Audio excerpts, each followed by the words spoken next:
నాగర్ కర్నూలు జిల్లా కుమ్మెరి గ్రామంలో అగ్రవర్ణాల దాడిలో చిన్నారి మౌనిక మృతి చెందిన ఘటనపై మెదక్ జిల్లా రామాయంపేటలో నిరసన జ్వరాలు మిన్నంటాయి. బీసీ సంఘాల ఆధ్వర్యంలో భారీ కొవ్వొత్తుల ర్యాలీ నిర్వహించి చిన్నారి ఆత్మకు శాంతి చేకూరాలని ప్రార్థించారు. ఈ సందర్భంగా బీసీ సంఘం జిల్లా గౌరవ అధ్యక్షులు మెట్టు గంగారాం మాట్లాడుతూ కులాహంకారంతో 2 నెలల పసికందును బూటకాలతో తల్లి ప్రాణాలు తీయడం అత్యంత కిరాతకమని మండిపడ్డారు. చిన్నారి మరణానికి కారణమైన నిందితులను కఠినంగా శిక్షించే వరకు బీసీ సంఘాల తరపున పోరాటం ఆగదని ఆయన హెచ్చరించారు. అగ్రకులాల వారు తమ బలం చూసుకుని బలహీన వర్గాలపై దాడులకు పాల్పడితే ఊరుకునే ప్రసక్తి లేదని ఆగ్రహం వ్యక్తం చేశారు. ప్రభుత్వం తక్షణమే స్పందించి నిందితులపై హత్య కేసు నమోదు చేసి బాధితులకు న్యాయం చేయాలని డిమాండ్ చేశారు.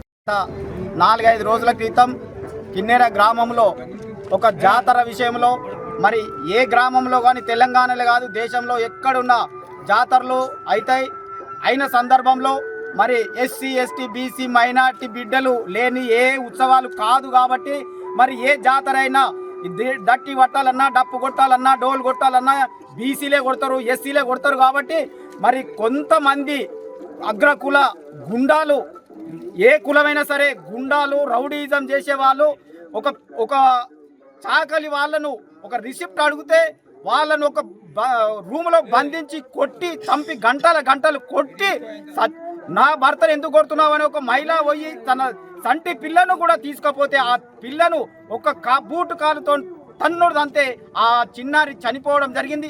మరి ఈ పాపం ఊరికే పోదు. ఈ తెలంగాణ రాష్ట్రం అంతా బడుగు బడైన వర్గాలు అగ్గి మీద గుగ్గులై కొడతా ఉన్నారు. మరి ఆ దుండగుడు ఎవరైనా సరే ఏ కులమైనా సరే వాడిని పట్టుకొని శిక్షించి జైలు పెట్టే వరకు మా పోరాటం ఆగదు. ఇటువంటి పోరాటాలు ముందు ఇంకా బలంగా కాకముందే వాళ్ళను శిక్షించి ఖచ్చితంగా జైల్లో పెట్టాలని చెప్పేసి సందర్భంగా నేను కోరుతా ఉన్నాను. ఎవరైతే ఆ దాడిలో ఎవడెవడు ఉన్నాడో వారందరినీ కులాలకు మతాలకు అతీతంగా పట్టుకొని వాడిని ఎన్కౌంటర్ చేసేదాకా మా పోరాటం ఆగదని చెప్పేసి నేను ఈ సందర్భంగా మనవి చేస్తున్నా. జై బీసీ, బలహీన వర్గాల ఐక్యత. చిన్నారి మౌనిక శాంతించాలి. చిన్నారి మౌనిక ఆత్మ